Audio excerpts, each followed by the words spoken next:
Ito yung gusto ng Diyos. Ano man ang pinagdadaanan mo, God wants you to move forward. Kung ikaw ay nagkasakit, nagdumaan sa problema, bumagsak ang negosyo, nawalan ng trabaho, o ano man ang pinagdadaanan mo ngayon, isa lang ang gusto ng Diyos sa'yo. Move forward. Naiintindihan ni Lord na nabibigatan ka. At kapag humihinto ka, naiintindihan ni Lord. Pero hindi niya na maiintindihan kung hindi ka natatayo. Hindi ka na babangon, hindi ka na lalakad, hindi ka na magpapatuloy. Kapag sunod-sunod na yung palo, umiyak ka kay Lord.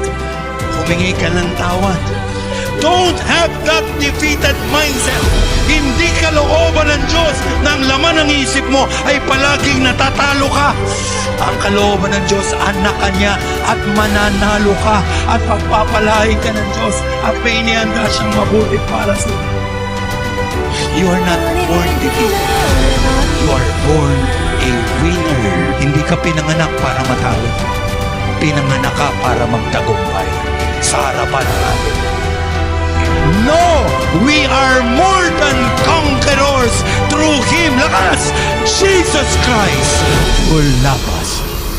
Maraming bigat, dala-dala tayo.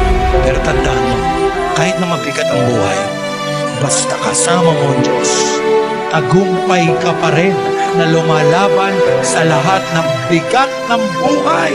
Can I hear amen?